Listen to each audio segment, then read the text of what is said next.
Thank you, Alina. Dear participants of conference, it's my pleasure to welcome you here at Black Sea Security Conference, which is held for the second time within the International Crimea platform. A decade ago, Russia began a temporary occupation of part of the Ukrainian territory, including the Crimean Peninsula, and established control over almost entire Azov Black Sea region. A big reaction of the international community back in 2014 encouraged the further Kremlin aggressive attack in 2022. Russia launched its large-scale invasion of Ukraine using, among other things, previously occupied Crimea as a military base. According to the information of our military of defense, Minister of Defense, as of the end of February 2024, at least 120 times Shaheds and Kalibrs missiles were launched from Crimea to the mainland Ukraine, including their civilian infrastructure. That is why it was important when, among two warrants against Russian military commanders issued by the International Criminal Court on a prayer to be against the admiral of the Russian Navy representing the Russian Black Sea Fleet, stationed also in Crimea. Russia used its armed forces in the Black Sea not only for full-scale invasion, but also for a naval blockade as an element of economic pressure on Ukraine. Russia is attacking port infrastructure and civilian cargo ships, impeding freedom of navigation in the Black Sea, which threatens global food security. This is evidenced by the numbers. Since the beginning of the full-scale invasion, 18 cargo ships have been attacked, at least 2 of which sank and another 7 were damaged. However, Ukraine managed to stabilize the situation in the Black Sea region even without having its own Black Sea fleet. Effective attack on Russian warships resulted in the loss of almost 1/3 of the Black Sea fleet.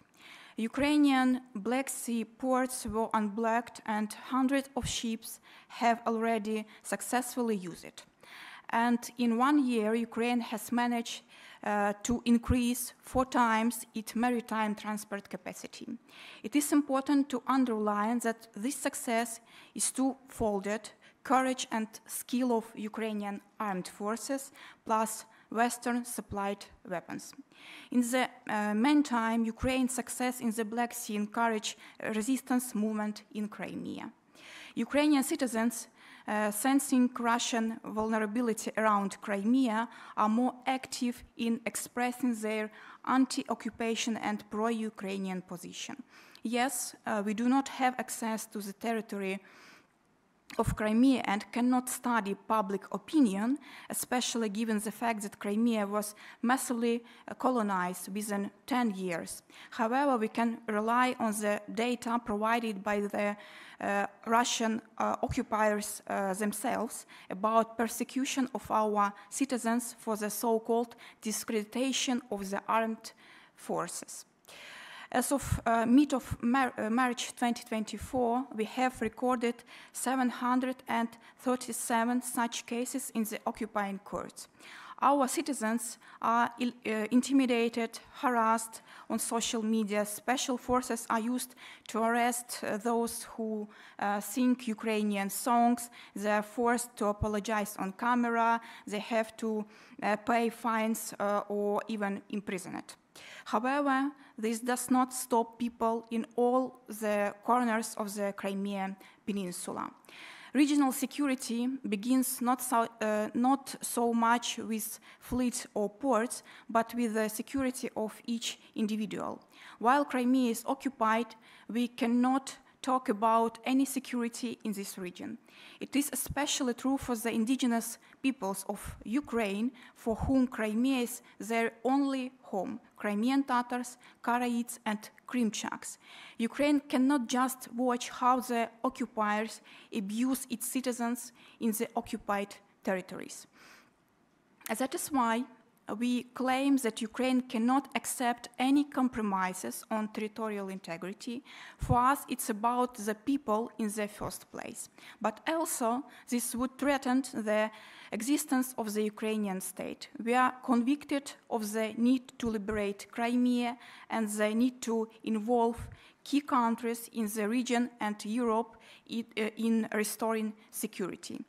That is why today we work hard on developing the reintegration strategies and adopting the legislation to ensure the effective restoration of peace in Crimea after the occupation. Today, Crimea remains the epicenter of military operation, and its liberation could not significantly weaken Russian military efforts. For that, Ukraine needs strong military support.